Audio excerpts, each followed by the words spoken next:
They didn't even flinch when I asked why my account balance was 22,000 lighter. Mom smirked, twirling her wine glass, and said, "Your sister needed Aspen. You'll earn it back." Dad chuckled, "Don't make such a big deal."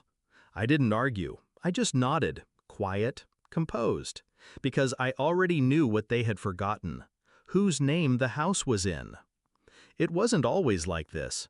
When I was a kid, I thought loyalty was currency in my family. I gave, they took. I studied, I worked, I built. When I bought the house, I thought it was a gesture of gratitude, a roof over their heads, security for their retirement. They never paid rent. They never asked if I needed anything. They only asked for more. At first, I ignored the little things, the borrowed cash that never returned, the car mysteriously in my sister's name, the vacations I was expected to fund.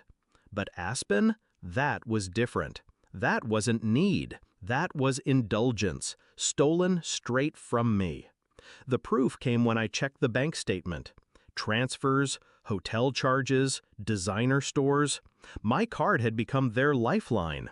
And in that moment, staring at the numbers, something in me hardened. They thought I'd rage. They thought I'd threaten. But rage is loud. And I've learned, quiet revenge cuts deeper. I moved quickly. First, the lawyer. The house was under my name. I had bought it outright, cash, when work had been good. I never transferred it, never added them to the deed. They assumed it was theirs because they lived there. Second, the realtor. One call, and by the next morning, photos were scheduled, papers ready. No hesitation, no second guessing. By the time they boarded their flight to Aspen, sipping champagne on my dime, the house was already listed. 3 days. That's all it took. The market was hot. Offers came in immediately. I signed without blinking. When they landed back, sunburned and bragging about ski instructors and overpriced wine, their key no longer fit the lock. I remember the exact moment Mom's laughter cracked. She stood on the porch, bags at her feet, mascara smudged from the flight.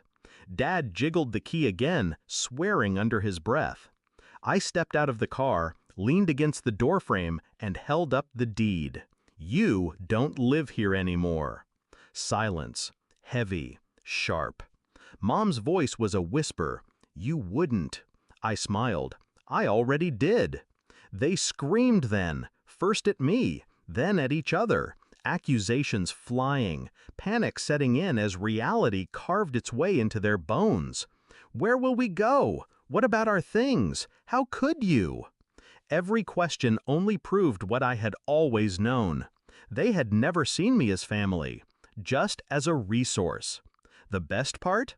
I didn't even sell it to strangers. I sold it to a developer.